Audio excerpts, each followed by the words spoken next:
Hi, my name is Roshariknoff, and this is an expository. Expository on learning styles. So, what does expository mean? Let's get my trusty friend Google over here. We're gonna ask her what expository means. Okay, Google, define expository. Expository, intended to explain or describe something. Did that appeal to your auditory learning style? Or maybe you don't have an auditory learning style, maybe you have a visual learning style. Well, maybe that's not your strong suit either. But today, we're going to talk about 3 learning styles: visual, auditory, and expository. So maybe you're an auditory learning person. I know I am, at least. Usually, you like sound and music. You can tell the difference between a trombone and a trumpet. You can probably play an instrument yourself, and you can probably sing at least a little bit. Maybe you listen to podcasts like Starley Kind's Mystery Show or Reply All, a show about the internet.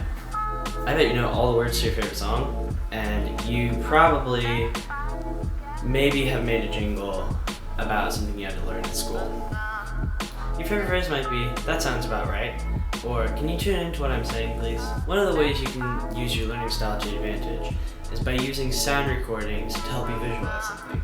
Here, let me show you an example. You're 15, whatever, you have a driver's permit, but you can't really drive.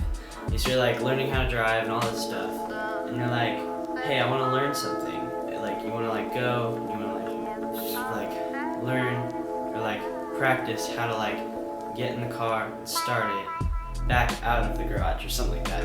You want to do whatever. Basically, you can go in the car and you don't even need headphones because you've already got these fancy things called motors, And yeah, and so you can just go start the car. And the car's like shh, and you're all like, whoa, shh, car. And then you can use that fancy stick shift thing.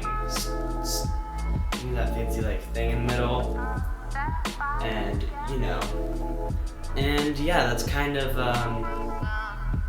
pretty much it for auditory learning. And next, we're going to talk about visual learning.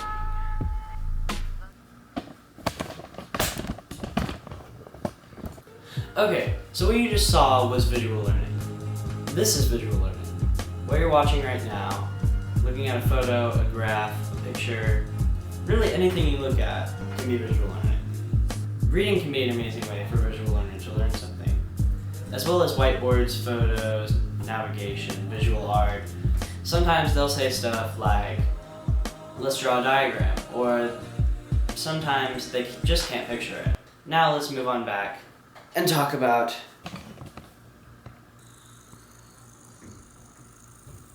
finally, the last learning style is the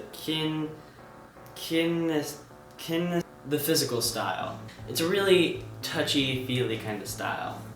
You probably like sports and other physical activities, and you probably noticed the texture of this wall behind me when I zoomed into it. You probably thought it was really cool, right? No, it's just wall. It's just so cool. I love this wall, actually. By the way, this isn't a wall. This is a little piece of wood. Anyway, if you had Legos as a kid, you probably used those a lot. You're like, ooh, Legos. I'm gonna build a face. Where's my Legos?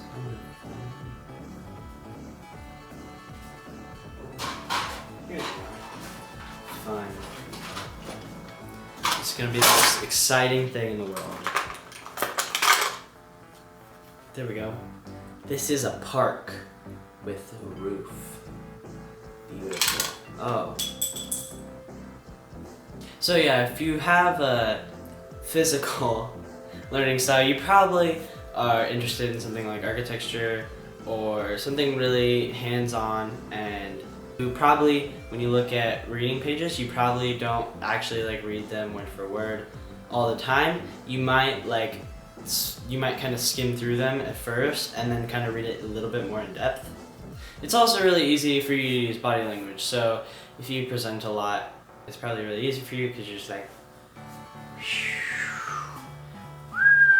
and you really love roller coasters. Or sometimes you don't and you just throw up. Overall, you're really handsy kind of guy or girl. So, this is the end of the video. Thank you very much for watching. If you physically, audibly, or visually like this video, give it a thumbs up. And yeah, this was a